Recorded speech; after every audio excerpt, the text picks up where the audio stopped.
Petrified with astonishment, Richard Seton stared after the copper steam bath upon which he had been electrolyzing his solution of X, the unknown metal. For, as soon as he had removed the beaker, the heavy bath had jumped endwise from under his hand as though it were alive. It had flown with terrific speed over the table, smashing apparatus and bottles of chemicals on its way, and was even now disappearing through the open window. He seized his prism binoculars and focused them on the flying vessel, a speck in the distance. Through the glass he saw that it did not fall to the ground, but continued on in a straight line, only its rapidly diminishing size showing the enormous velocity with which it was moving. It grew smaller and smaller, and in a few moments disappeared utterly. The chemist turned as though in a trance. How was this? The copper bath he had used for months was gone like a shot, with nothing to make it go, nothing, that is, except an electric cell and a few drops of the unknown solution. He looked at the empty space where it had stood, at the broken glass covering his laboratory table, and again stared out of the window. He was aroused from his stunned inaction by the entrance of his colored laboratory helper, and silently motioned him to clean up the wreckage. "What's happened, Doctor?" asked the dusky assistant. "Search me, Dan. I wish I knew myself," responded Seton absently, lost in wonder at the incredible phenomena of which he had just been a witness. Ferdinand Scott, a chemist employed in the next room, entered breezily. "Hello, Dickie. Thought I heard a racket in here," the newcomer remarked. Then he saw the helper busily mopping up the reeking mass of chemicals. "Great balls of fire!" he exclaimed. "What have you been celebrating? Had an explosion? How, what, and why?" "I can tell you the what and part of the how," Seton replied thoughtfully, "but as to the why I am completely in the dark. Here's all I know about it," and in a few words he related the foregoing incident. Scott's face showed, in turn, interest, amazement, and pitying alarm.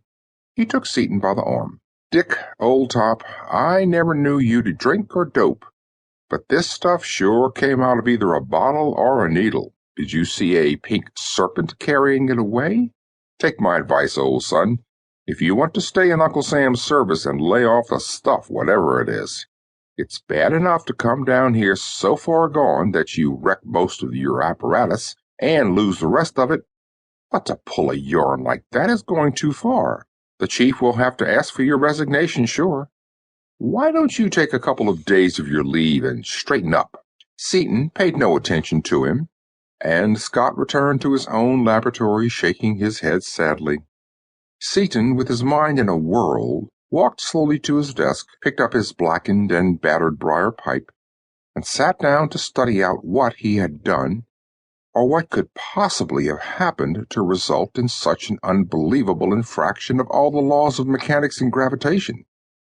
He knew that he was sober and sane, that the thing had actually happened, but why and how? All his scientific training told him that it was impossible. It was unthinkable that an inert mass of metal should fly off into space without any applied force.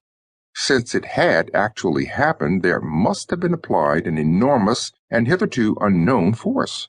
What was that force? The reason for this unbelievable manifestation of energy was certainly somewhere in the solution, the electrolytic cell, or the steam bath.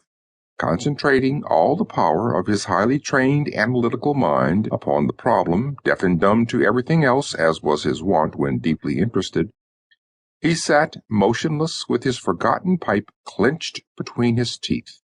Hour after hour he sat there, while most of his fellow chemists finished the day's work and left the building, and the room slowly darkened with the coming of night.